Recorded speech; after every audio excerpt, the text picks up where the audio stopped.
Electric vehicles, man. Could that be energy storage? Sure. Dude, absolutely. Potentially a huge game changer. What would happen to that load curve if everybody was plugging in cars at nighttime? That is totally different, right? It could be nearly flat. And that would be awesome.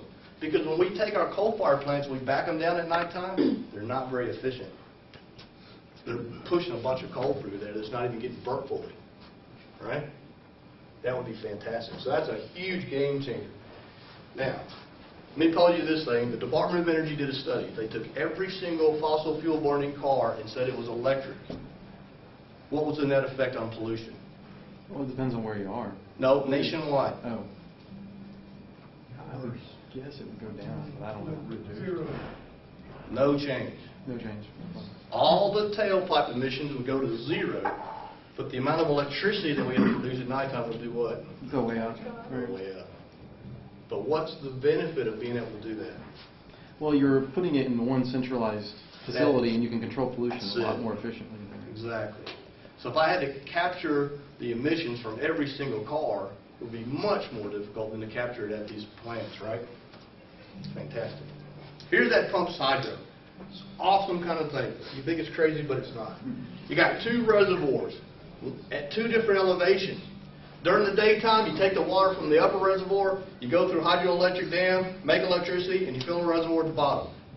What do you do at nighttime? You run those turbines backwards, pull the water back to the top. Now, the net effect, efficiency-wise, is what? It's bad. Crap, man. Yeah. It's really But bad. what is the value of the energy? It's got to be great during the daytime as compared to nighttime, which makes these things work. So we've got one that the Tennessee Valley Authority has in Raccoon Mountain. This is the first one that uses the ocean. In Japan. And here's a gigantic one, 635 megawatts in Spain. That is huge. So that works well, but it's really an efficiency loser, isn't it? Utility scale batteries. Utility scale batteries. The American Electric Power, biggest electric utility here we have in the nation, partnered up with the Department of Energy and EPRI. They've been doing demonstration projects. Their latest one is a 4-megawatt battery system. It's got 80 individual 50 kW units. It can run in full out for 8 hours, so they call it a 25 megawatt hour system. It uses a sodium sulfur battery system. It was commissioned in 2010. It's down in Texas, and it costs what? $25 million? You could buy a lot of solar panels for that, right? And this thing doesn't do what? It doesn't even make any electricity. Okay, what do we got here? Residential scale. All right? Residential scale. You can't even tell the difference between that battery box and that pad mount transformer, can you? The idea here is, though, in order for this to work efficiently, you've got to tie them all together with very sophisticated communication and control algorithms that monitor what's happening at the substation and telling those units when to discharge and when to charge. All right? Now, this is kind of an interesting concept. This could be owned by the customer, right? Mm-hmm. So now you've got utility control of a customer-owned appliance again, right? Interesting. What's the value to the customer? He's reducing his peak. So if he's got a time of day rate, he can use that battery bank during the daytime, right? Mm-hmm. It's actually a battery backup system for a couple of 4 hours if power goes out. So this is the value in actually owning that yourself. Communications, arguably, all of this smart grid stuff has got to have what? Sophisticated communications. We don't have that in Kentucky, right? My next door neighbor is the governor of this state in Clark County. We don't have internet. We don't have cable TV on my road. And I'm only 10 miles off the Man of War. Now, you think about people in the hollers of eastern Kentucky, they don't have internet service. How are we going to do all that dashboard stuff? Dude, this state, man. All right. We want the communications to be secure, right? From natural disasters and sabotage and terrorist attacks, and the utilities monitor all sorts of things. And it all requires data communications.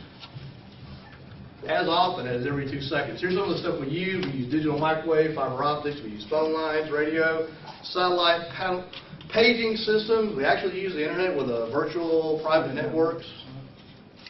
Here's a substation, right? Here's a substation. We monitor a lot of stuff in the substation. Here's a recloser. It's kind of a cheap breaker. Here's a breaker. Here's a transformer. And there's a motor-operated air brake switch. We can remotely turn those on and off, all right? Here's the telecom equipment in that substation house. Here's where our microwave system comes in. Here's the relays that are monitoring the voltage and the currents on the power line and telling those breakers to open or close. And there's the microwave tower on the outside. All of that information comes back to our headquarters system, and this is our control room. Control room is based up I3 parts.